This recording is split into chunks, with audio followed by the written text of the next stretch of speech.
This just happened to me less than an hour ago from the time I've started writing this, at about 10:15 p.m. in eastern Pennsylvania, Bucks County, specifically, if you know where that is. This first part of my encounter all happened within a span of maybe 20 seconds. I was driving home after seeing my boyfriend. The drive is about 45 minutes each way, and a drive I do often, like 3 to 4 times a week. I know these roads very well, and I'm not easily spooked. I was about 15 minutes into my drive home. It was raining pretty heavily as I was coming down this one highway, and it was pretty dark, with only a few streetlights here and there. I was pretty much alone on the streets for most of my drive home, since it was late and raining. As I was going down the highway at 60 miles per hour, I suddenly saw this tall, deer-like figure in my headlights, about 200 feet from me. I immediately started braking because, from a distance, I thought it was just your typical big buck standing in the middle of the road. It happens all the time in Pennsylvania, as we have no shortage of deer.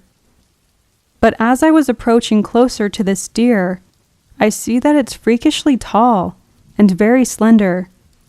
It almost looked like someone took an image of a deer and stretched it out vertically, honestly. I also noticed that my headlights aren't lighting this thing up, not even my brights. All I see is a bold black silhouette right there in the middle of the road, unmoving. Because all I see is a silhouette, I can't tell if it's standing on 4 or 2 legs, but the height and stretched out quality of its appearance has me thinking that it was 2. I was struggling to brake fast enough to avoid this deer without spinning into the wet roads, but I eventually slowed down, and as I got slower and closer to this thing, it starts going fuzzy. I squint. I turn my wipers on faster. It's still fuzzy. As I came to a full stop, it suddenly just disappeared, completely vanished into thin air. So now I'm stopped in the middle of the road on this empty highway, thinking I'm going insane because this roughly 12-foot tall figure that I know I just saw isn't there anymore. It didn't jump out of the way. It didn't run. It just vanished. I shake off the spooks and I hit the gas again, trying to convince myself that I'm going crazy because the alternative was too scary to think about. A few minutes down the road, I see something else, this time a lot smaller, closer to the size of your average deer, but it definitely wasn't a deer or any animal that is widely accepted as real, because it suddenly just showed up in front of my car. Like it wasn't on the left side of the road at all until it was right in front of my car, running across the road. I should have hit it. It was right in front of me. With the speed I was going, there was no way that it would have made it across the street in time, since it was maybe 5 feet from my car when it first appeared. I didn't even get the chance to brace myself for impact for how close it was, but nothing happened. I didn't hit anything, not even a rock under my tire. At this point, I'm convinced that I've gone certifiably insane. I check my rear mirrors to see if there's even a deer, but it was too dark to tell. The rest of the way home, I drive as slowly as I safely could, just in case I saw something again. I made it home without another incident.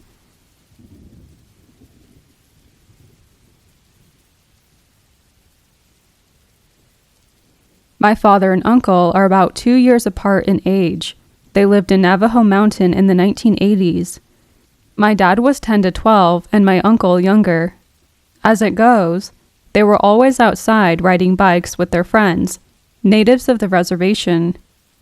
My grandma was recovering from an abusive relationship with their father and wasn't too concerned with their whereabouts, but it was a small community. There wasn't much trouble around, nor would they know what real trouble was at that age. Trouble wasn't the issue to young white boys on a reservation then. Pure terror was. It was a typical night without any parental supervision. The night was colder than usual, and the night sky was blacker than you could imagine. In such a desolate place, the stars in the sky would light the night. The night was as if the earth had moved to a different dimension, an abyss. The boys raced each other as they did every night, until they were compelled to force their brakes in unison. They simultaneously looked up. The boys stood motionless, grasping their bikes with every nerve, muscle, and strength in their body on the dirt road. To the right of them was a mesa, one they rode by every day, the mesa that paralleled from my family's home, the mesa that they could see through my father and uncle's bedroom every night. This mesa would become fear and nightmares to them from this night forward. At the top of the mesa was a roaring fire, taller than any bonfire that someone could assemble, bigger than a group of people could assemble. It raged and was unbelievable. It was almost as tall as the mesa itself. More unbelievable was the pitch-black figure seen cavorting around the bonfire. The native boys with my father and uncle informed them that this was not a typical Navajo dance or ritual. Pits began to form in their stomachs. Friends of my father and uncle turned back around without a word and bolted back to their homes. My father and uncle threw their bikes to the ground and ran across the unpaved road into their home. The two came back in a panic, relaying what they had seen to my grandmother, but she was unconcerned. A legend of the natives, she told them, and shooed them away. They laid awake at night in their shared room, not saying a word to one another. They forced their curtains as close as possible, too scared to look out the window and see what they shouldn't have seen to begin with. Neither could shake the images burnt into their memory, but the sun managed to rise and peeked through into their room. A sense of release washed over them as the darkness had faded. The boys left their bed and traveled to the kitchen to try a second time to tell my grandmother what they saw that night. They tried to get a handle on what they saw, but it was as if they couldn't explain it. With a coffee and newspaper more important than their story, she told them to climb the mesa and investigate. The boys wrangled the friends who shared the experience with the night prior as they passed on their bikes. The friends stayed on the dirt road, looking up at the mesa as my father and uncle climbed up to see any evidence of the hell-burning fire they witnessed together. The mesa wasn't much taller than an average one-story house, so the brothers took less than 2 minutes to climb to the top. When they got to the top, they were hysterical and also relieved. There was no indication of a bonfire of that enormity, or even a fire at all that had taken place on the mesa. They climbed down and told the message to the friends. Their native friends looked at them in shock, but neither said a word to them. They immediately turned their bikes around and proceeded home. It was never talked about again, despite my father and uncle asking about it. My grandmother and everyone else in the community refused to talk about it again. My father is a skeptic. He doesn't believe in anything paranormal. Aliens, ghosts, mermaids, you name it. But whenever I ask about the skinwalker he saw, he turns pale and white. He gets quiet, jumpy, and curt. I had to plead to get the full story out of him, and I could see goosebumps and every hair standing up on his arms as he shared his experience. My grandma took me to Navajo Mountain in 2019 to show me her history and to see how Navajo natives still live on this reservation today. According to her, not much has changed since living there in the 80s. I hiked and explored what I could of the reservation, as to not invade or violate any of the Navajo reservation and its beauty. However, I did feel a change in the mood when I visited. My existence felt heavy, as if I wasn't supposed to be there, or if I was invading a territory that wasn't meant for me, not caused by any of the community there, but just by my presence being on the land. I will never forget my experience visiting and all that I learned about the reservation life. I climbed to the mesa where the skinwalker my dad and uncle saw had its ritual. I felt pretty normal until I got to the top and I stood in the middle, I felt some darkness creep into me as I stood there. I've never been the same since.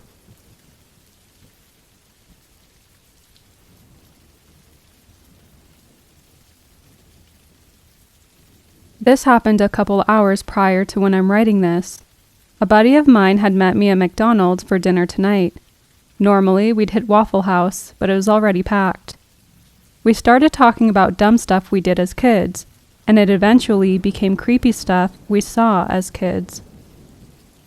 I brought up how back when I was in the Boy Scouts during one of our campouts, a troop camped a little further away from mine at an expensive, allegedly wildlife-proof cooler full of raw meat raided by a pack of coyotes. For laughs, my buddy said, "Like a skinwalker?" And I said maybe, but I sure as hell wasn't getting out of my tent in the middle of the night to investigate. And rather quickly I changed the subject. When I was driving home, I slowed down slightly to go through a school zone. For reference, I live in Henry County, Georgia, where speed cameras are kept on 24/7. I slow my truck to 30 miles an hour. I hear a voice over the rumble of my V8 engine whisper, "Speed up! They'll catch you! They'll catch you!" Writing it off as radio static or the product of a tired mind, I sped up slightly and kept going down the back road until I hit a four-way stop.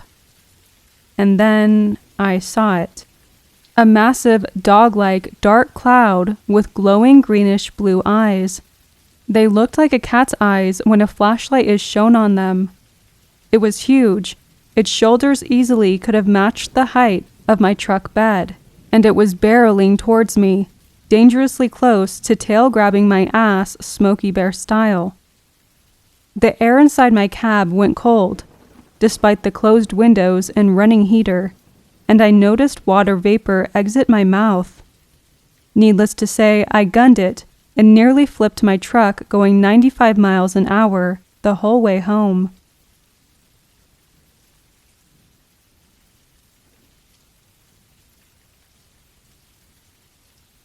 In 2016, I was laying in the same bed as my younger brother and my mom, in her room because of the cold.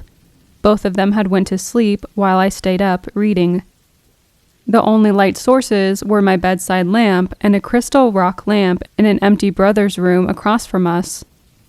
Having read enough, I closed my book and turned off my light, laying down on my side, facing the other room. And there, I saw it. A pale, hairless, humanoid, bony creature. Kind of looking like the one goblin from Lord of the Rings, or the Rake, except it was a medium dog-sized. It was hunched over and had sharp claws and toes, as well as sharp teeth. Its eyes were bright orange-red. The creature was moving inside the room across the doorway, on two legs, illuminated by the light. I got very scared and got up on my elbows, turned to look at my sleeping mom, and whisper called her, yet she didn't react. Suddenly, from my moves, the bed loudly creaked, and I snapped my head back at the creature, locking eyes with it, both of us unmoving.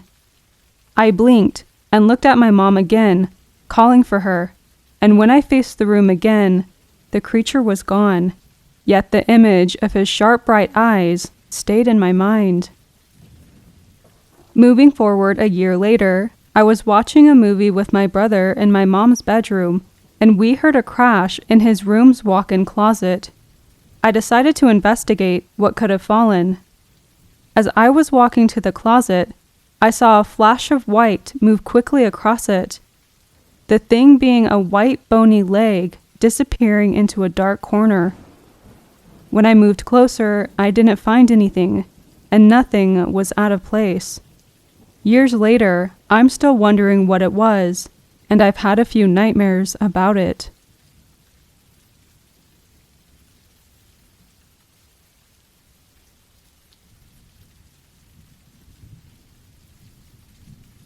It's an incident that happened around 3 years ago during the early days of the COVID quarantine, somewhere between March and September 2020. I got home after a night shift around 3 a.m. My girlfriend was sleeping, and I took our dog out for her usual night walk, like I used to do every night after a night shift around this time. It was the first COVID quarantine in my country, and most people were taking it pretty seriously. There weren't many people outside even during the day, even less at this late hour. Near the end of the walk, I see a man, dressed in a suit, walking down the street ahead of me. Keep in mind that in my country, practically no one wears a suit unless you're the groom in a wedding. Even lawyers in courts don't wear suits most of the time, so it really stood out, especially at 3 a.m. He also had a flat cap, which is also very uncommon. The more I was looking at the man, the more curious I got. I noticed he wasn't walking right. He was limping, but not in a way an injured man limps. He seemed like someone who doesn't know how to walk properly, like someone with a severe mental issue. My first instinct was to get closer, thinking some poor mentally ill person was lost or something, but my dog wouldn't let me get close. My dog is usually extremely curious and friendly. Any person we see while on a walk is a potential friend for her, and she's usually thrilled to approach strangers outside. But in this case, she was absolutely terrified, and she pulled on her leash and cried, not wanting to get close to the guy at any price. So I didn't get any closer to the guy, and I saw how he limps weirdly until he got behind a car. He was standing so I could see his head over the roof of the car, and parts of his body through the car windows. I never got a good look at his face as it was dark, and he never looked straight at me. The person suddenly stood up straight. He went from limping and barely standing up to standing up completely right and straight in a moment, and didn't seem awkward in his movements anymore. He took off his flat cap, stuffed it in his jacket, and started searching his pockets for something. I assumed he was looking for car keys, since he was really close to the car, and at some point, he seemed to have dropped something. Again, I assumed it was car keys, and he bent down to pick it up, and I couldn't see him anymore. I waited for a few seconds, and he wasn't standing up. At this point, my dog seemed more at ease, and was more curious than scared. I got closer to the car looking for the guy, but he wasn't there. I looked for him behind the car, under it, looked inside the car through the windows, and there was no one inside there either. There was no way that he could have gone anywhere without me noticing it. The car was parked next to the sidewalk with no other cars next to it. Open space in all directions. Any direction he would have gone, I would have seen it. The dog would have seen it. I was really tired after a night shift, and if I was alone, I would be convinced I was imagining it. But that night, my dog, who is usually very cuddly, chill, and sleeps all night, snoring like a truck driver, didn't even get on the bed. She was in the corner of the room, shivering with fear, and stared at the door all night. In the morning, she behaved normally again, and I have never seen her act like this before or since.